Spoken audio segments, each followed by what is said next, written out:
నమస్తే అండి బోస్ కుమారి. ఈ మధ్య పవన్ కళ్యాణ్ గారి కాంట్రవర్షియల్ ఎక్కువగా వెళ్తున్నటువంటి పరిస్థితి అయితే ఉన్నాయి. ఆయన ఏం మాట్లాడినా ఇంతకు ముందు కూడా అంతే. ఆయన మీకు అర్థం కాని విషయం ఏంటంటే, అంటే నేనేదో అర్థం చేసుకుని పెద్ద మహామేధం అని నేను చెప్పట్లేదు. నా అంత నేను చాలా తక్కువ.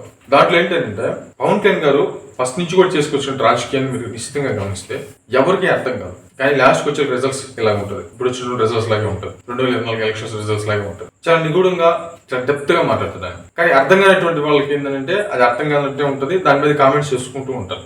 కానీ ఈ మధ్య ఆయన చేసినటువంటి కొన్ని కాంట్రవర్షియల్ డైలాగ్స్ ఏవైతే ఉన్నాయో వాటిల్లో ప్రధానంగా ఆయన పిఠాపురం సభలో మాట్లాడినటువంటి తీరు భాష గురించి, చంద్రబాబు నాయుడు గారు 3 సంవత్సరాల పాటు సీఎం గా ఉండాలనేటువంటి విధంగా ఆయన మాట్లాడినటువంటి మాటలు, ఏమైనా సరే ఆయన స్పీచ్ అంటేనే అది విపరీతంగా ట్రోల్కి గురవుతుంది. అంటే ఇంతకు ముందో లేదంటే ఉంది, కానీ ఇప్పుడు ఖచ్చితంగా ట్రోల్కి గురవుతుంది. జనసైనికులు కానీ ఎవరు కూడా నోరెత్తలేనటువంటి పొజిషన్. ఇది మాత్రం వాస్తవం గ్రౌండ్ లెవెల్ లో జరుగుతుంది. ఇదే గ్రూప్లన్నీ కూడా వాళ్ళు నిగూఢంగా మాట్లాడుకుంటున్నారు. కానీ వాస్తవ పరిస్థితి ఏంటంటే ఆయన ఏదైనా స్పీచ్ మాట్లాడితే అంటే ఏమవుతుంది, ఇప్పుడు చంద్రబాబు నాయుడు గారు 3 సార్లు ఉండాలి అంటారు. 3 సార్లు అంటే ఇప్పుడున్నారు ముఖ్యమంత్రిగా, ఇంకొక 10 సంవత్సరాలు అంటే 15 సంవత్సరాలు. అప్పుడు జనసేన పార్టీ పెట్టి ఎంతకాలం అవుతుంది? ఇప్పటికి 10 సంవత్సరాలు అయింది. ఇంకో 15 సంవత్సరాలు, అప్పటికి 15, 10, 25, 26 సంవత్సరాలు అయిపోతుంది. అంటే 26 సంవత్సరాల పాటు పవన్ కళ్యాణ్ గారు ముఖ్యమంత్రి అవరా?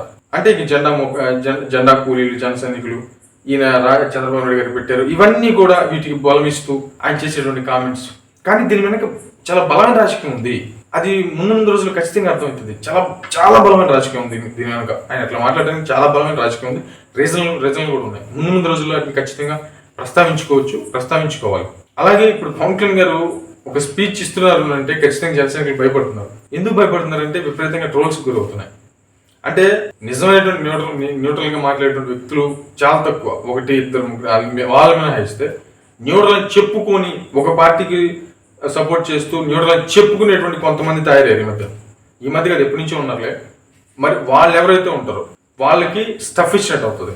అంటే వాళ్ళు ఇంకా వాళ్ళు మహామేధావులు అని చెప్పేసి ప్రజలకు ప్రచారం చేసుకుంటారు. ఇంకొంత దానికి ఛాన్స్ ఇస్తున్నారు పవన్ కళ్యాణ్ గారు అనేటువంటి విధంగా జనసైనికులు చాలా మంది బాధపడుతున్నారు. కానీ దీని వెనక చాలా అంటే చాలా అర్థం ఉంది.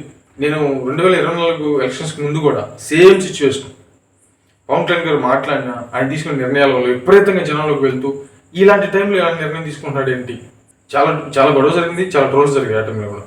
నేను చెప్తున్నాను కదా, పవన్ కళ్యాణ్ గారు ఖచ్చితంగా చాలా బలమైనటువంటి వ్యూహం ఉంది. ఇది అర్థం కాకుండా చేయాలి.